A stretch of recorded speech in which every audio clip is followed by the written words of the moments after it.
Welcome to Tommy's Speedrun Sled Part 7. It's going to be darn close to running today. We could run it today, but we're going to wait for the other guys to get here. This is a group project, and we'll fire it when we're all together. Yep. And crack a beer then also. Yep. We're waiting for Dennis, Lonnie, and Brad to be here. Hopefully all three anyways.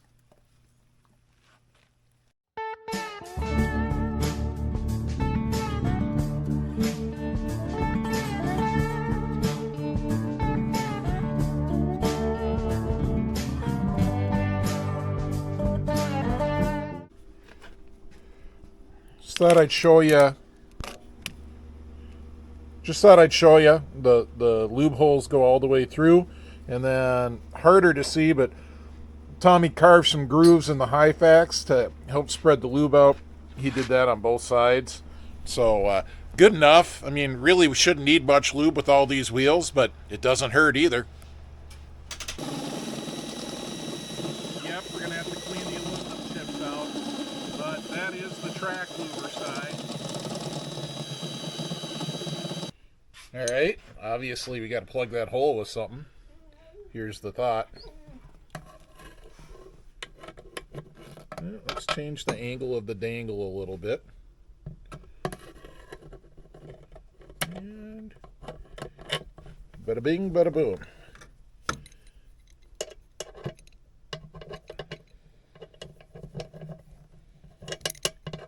Fumble.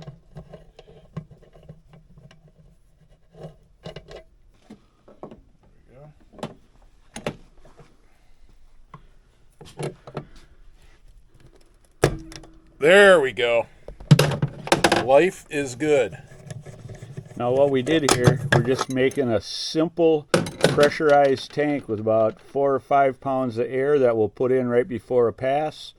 We'll have a line running down to the suspension. It'll come around this side of the tunnel, and I'll have a valve right here, and I'll just open it, or my crew guy will open it right before the pass, and we'll just pump a little bit of lube out. Your crew guy, Lonnie? No, that would be my crew guy. I'm your crew guy? So here's how the lubers work. Just got the line on those fittings. And then Tommy's got a T, and then it's going to go off the one side of the tunnel above the arm, so it'll never get caught in the arm. But I don't know how we keep it from getting caught in the track. I guess it shouldn't, because this is fixed right here, right? Yeah. No, I think we'll go right under the arm. We're going to go under the arm? Yeah, and right up next to this, yeah. All right. The arm can't change much because that shaft is fixed. It's just pivoting. So, all right. Well, there we go. We'll bring you back with more lubing information when we get there. So this is the solution to keep the tensioner arm on. Just drilled and tapped that boss in the chain case for a quarter 20. Quarter 20 fender washer, a little flange head bolt, and a little blue Loctite. Good to go. All right, we got the skid in. As you can see, Tommy's adjusting the spring tension. We had to back those eye bolts for the torsion springs way off. And we switched out the idler wheels to these aluminum skidoo wheels. We just didn't need the gigantic wheels on this for what we're doing. And as you can see, that gets the track back up alongside the high facts. So that alleviates any concerns about derailing. So track tensioned up nice. Everything's looking good. We're getting pretty close. Brakes are done. The brakes are, line is attached and bled. We have brakes. We've got a little fuel filters are on. Little work to do on the lube system. Yeah, just a few pounds of pressure and we should have enough. Yeah, we got to run the lines for that. Yep. All right. We'll bring you back in a bit. I think we're putting the pipes on pretty soon. All right, we're going to check the suspension with a quick bounce test. Go for it, Tommy. All right, let's see what it'll do. Looks like it works. Kind of like it. Maybe a hair more. A little more spring? Yep. All right. All right. We're getting there. We're getting her dialed in. Pipes are coming up pretty quick. Well, we're getting the pipes on. No springs on yet, but whoo, sexy. That is beautiful. There's my thumbnail, I think. Maybe not. Maybe the thumbnail is it running.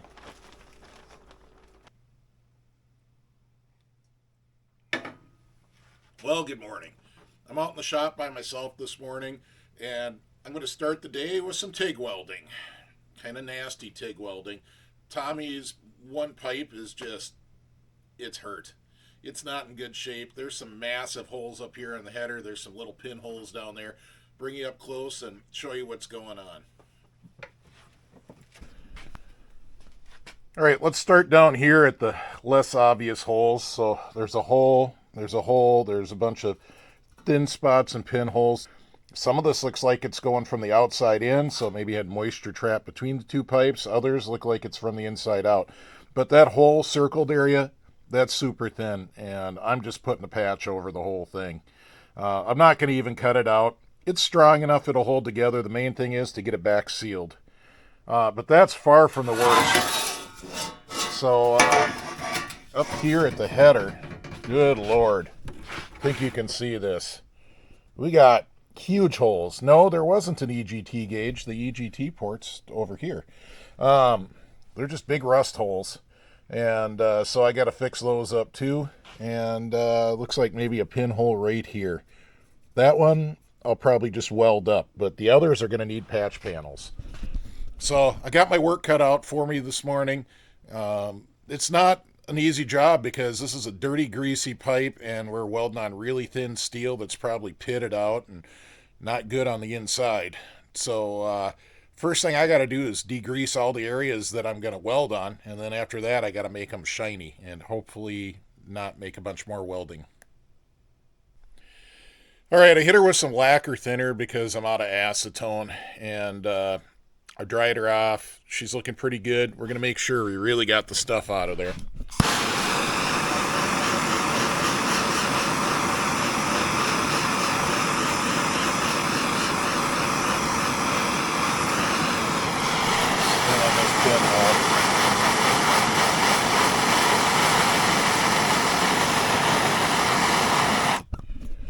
So my idea there is if I had any oil in any pores or any pinholes in the weld, I would have just cooked it out.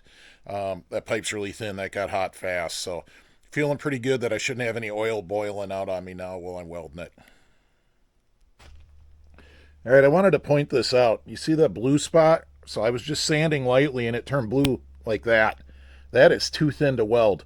So I got to keep going around the pipe until I don't have any more spots like that. These pits right here, those are bad signs as well. All right, I've been fitting this patch for quite a while now, and the goal is, at least along the edges, to weld it to the old weld because, well, that's where the most metal is. As I work on this, I'll tack weld it, and I'll take a little body hammer and I'll tap it down and close up the gaps, tack some more, close some more gaps, and then once I feel it's tight enough, well, then I'll finish welding it.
All right, I'll show you the first patch. It's probably pretty easy to see, but it's this patch right here. And I don't know, I'm okay with that. I mean, welding rusty, oily old pipes is super difficult. I've welded up brand new pipes, perfectly fit cone blanks, and it's easy. It's not hard at all, because that's a perfect situation. This, rust, dirt, poor fitment, this is difficult. All right, the next thing I'm going to weld up is this hole, and you can see I shined it up. It didn't instantly turn blue. That gives me some hope. We'll see how it goes. If you hear me swearing or bleeping on the video, well, you'll know it didn't go very well. So that went amazingly well. My strategy was to start up here on the weld and puddle there, and then just kind of keep adding filler and washing the puddle and washing the puddle and washing the puddle, and what do you know, it worked. It flowed right over it without burning a gigantic hole. I'm happy with that. All right, I've been working on this larger patch here, and you can see the shape I'm going to patch, and you can see I cut it out of cardboard. Maybe it was this way, I don't know. And then I transferred it to a piece of steel, and I sort of formed the steel down, and it sits pretty good. It's up a little at the end, at each end. So what my plan is I'm going to weld where it's real tight down each side, right down here, and then just like before, I'll get it up close where it's tight, and then I'll tap down the ends. So I'm going to get after that.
All right, so there's the big patch. More than good enough. Way better than this pipe was. I got one last thing I'm going to weld. There's this big gouge right here. I'm not sure if that's a grinder mark or if it was sitting on a weld where they stacked on top of other pipes or what. I'm going to armor it a little bit and just run a bead down that. So there's a little bead I put on that gouge. It's a little nothing, but it'll keep it from wearing through. All right, so I'm done with the welding. Lonnie and Dennis have been here for a while. I'm going to get this stuff all cleaned up, and then we're going to move on to some Colt stuff. But that's a different video.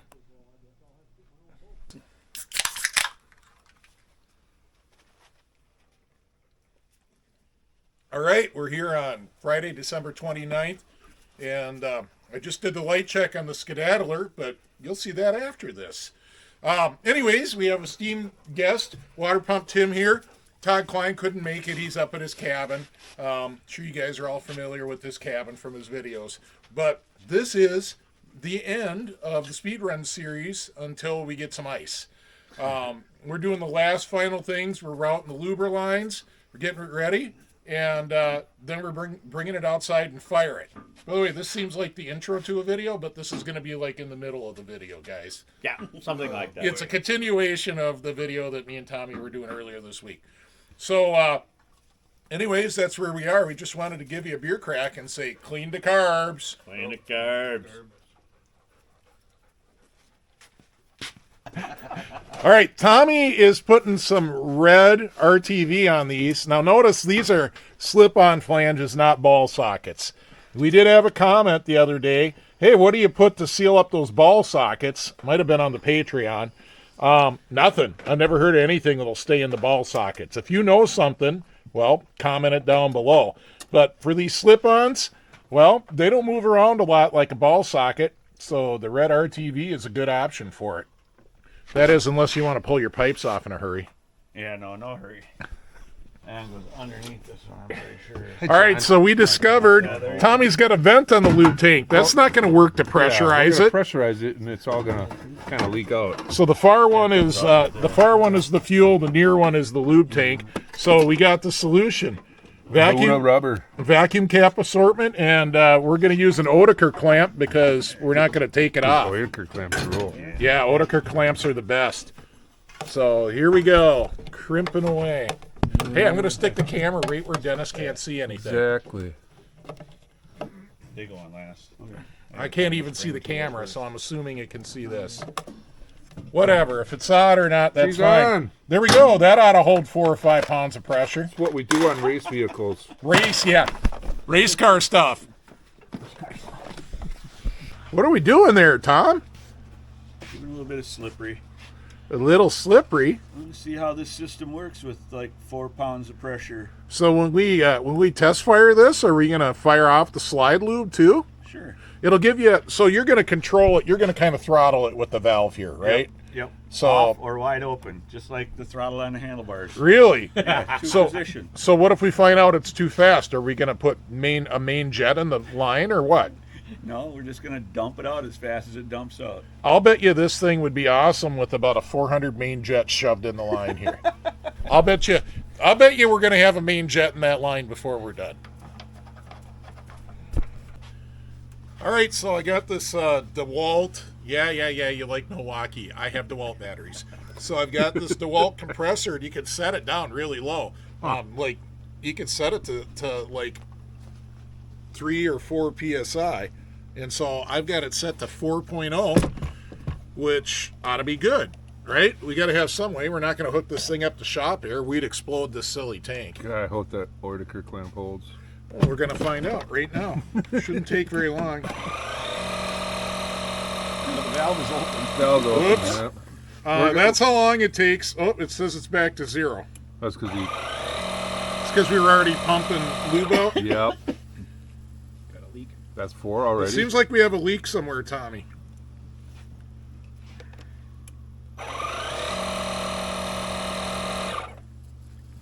We are leaking somewhere. It'd be up top here. Is it in that Schrader bill? Or would it be? Let's see. It's not this fitting. You'd see it leaking. We oughta be able to tell where it's leaking because there should be fluid coming out. The valve is, Shouldn't be past the valve. no, it's not coming out through the valve line. I can see that the bubble's not moving down there. Okay, so we're above the, because we're shut down right there. So Yeah. it's got to be above. Oh, it could be leaking right there. Just the air. That's a good point. I'll give it a try.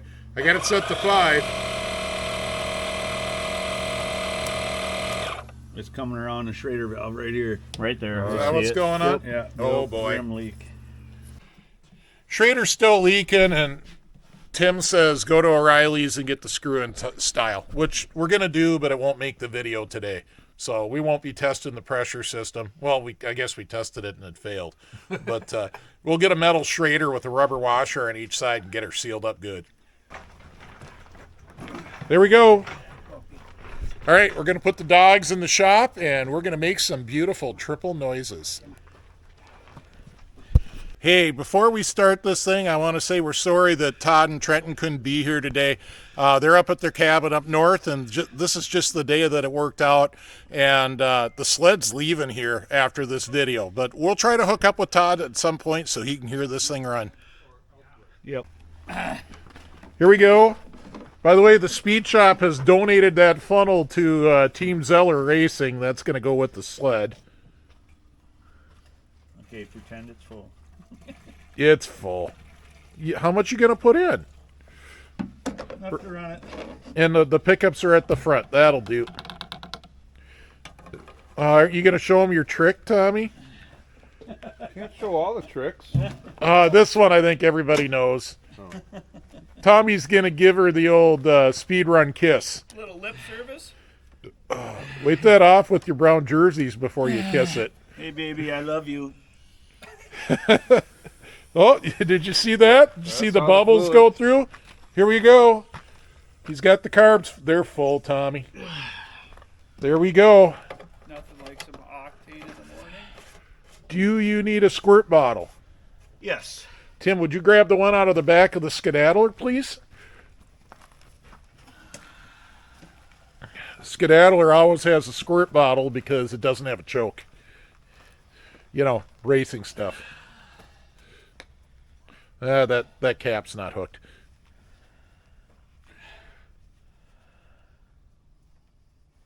Oh, let me get my headphones on. My hearing protection. Everybody's got hearing protection on right now, and we got the dogs in the shop.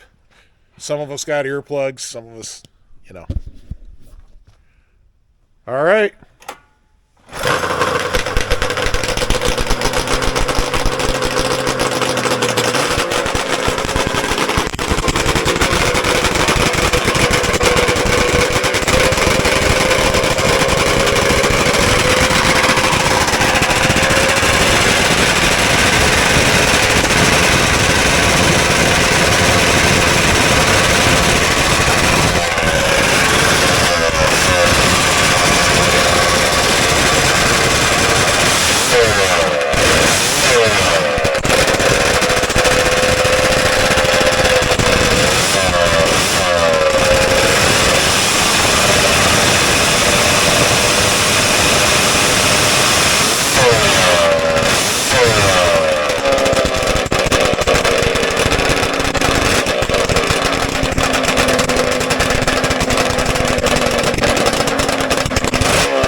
Hey, Tommy, Yes. I just realized one thing we got to do. You know what? There's supposed to be a check valve in this line. Oh, really? I'm watching your antifreeze go up and down. We'll put one in just like on an XLT so it can only pull in. Okay, we need to put this collar on. The jack shaft. The jack shaft collar spun off? Yeah, and a couple of rivets are flying around in there, but Yeah. Oh, well, we can vacuum them up. yeah, it started. Dennis is Ran. great at getting stuff out of the belly pan. Detail. You're on it. This thing sounds awesome, Did we Tommy. forget some set screws on that collar then, or what? Yep. Yeah. All right. Oh, good job. It's pretty warm today. Good work, Probably Tommy. pretty fat, you know. Woo! Thing's loud. That's awesome. Yeah. Makes it, if you don't have hearing protection on, it makes your eardrums quiver. All right.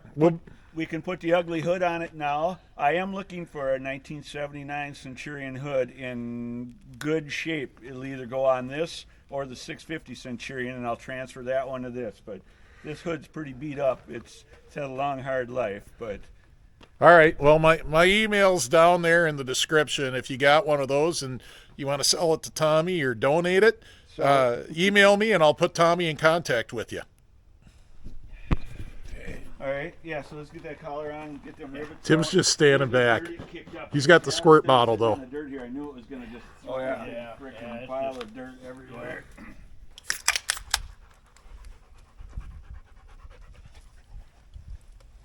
All right, that's a wrap on the speed run sled until we get some ice. And there was literally no lake ice as of yesterday. There might be a coating today. No, I just came by that lake and there was nothing on it. It's unprecedented. So we don't know when or where we're going to run this. We're sorry. We know you guys are waiting for various other things that we need snow for. We're sorry, but we're going to keep wrenching on sleds. So More we're going to sleds. we're going to clean the In the carbs. carbs. In the carbs. We hope you enjoyed this build. Tommy, you want to tell them the point of the build, or should I tell them? Go ahead. All right. The point of this build was we wanted to build a sled just out of stuff that we had around. Obviously, Tommy had the main sled, and I contributed some skid parts. Greg gave us some wheels. But the point was to not break the budget. Okay, that's an expensive motor. But other than that, This is a super budget sled for speed running, and that was the point. We're not going to go out and set a bunch of new records with it. Tommy's not even going to be in that class. He's going to be in the fun run class. So this is going to be fun. This thing's going to get up and move. Yeah, this thing will go. Tommy says the crew here may even get to make some passes on it. I don't know if I'm excited or frightened. I'm with you right there. They'll need a little teaching before There's I no let them out. seatbelt. Yeah, There will be hopefully a lot you of don't teaching. want a seatbelt. Yeah, we'll put a throttle stop on it of some sort. There you go. But there you go. If you wanted a little insight on what it's like to be on a race team, well, you got it on this build. It's There just it is. a bunch of guys contributing their talents and maybe a few parts here and there, building a sled to race with. And sure, we could have built something really crazy given more time and money, but once again, that wasn't the point. So with that said, Yep. big Thanks thanks. to the patrons. Do the patrons, Lonnie. Thanks to the patrons, you guys. You support the channel with the beer and pizza fund. We much appreciate it. Names are up here. To get your name up there, go to the link below for the Patreon. Sign up on either a $5 or a $10 membership. You get some extra benefits. You'll see some behind the scenes videos, and you always get the videos early and without ads. So go ahead and sign up as a Patreon. The rest of you, remember to hit subscribe. Hit the notification as well, because we've noticed that YouTube is unsubscribing people. So you hit that notification, make sure you're getting the notifications that your subscription is still good. Well done, Hollywood. Right There on. you go. Time for pizza. See you on the trails. Keep it clean out there. See you on the trails. Let's have some below zero for a week or so. Yeah. I might have to shorten that pipe up just a little bit. Oh boy. Might have to take an inch or so off of all these.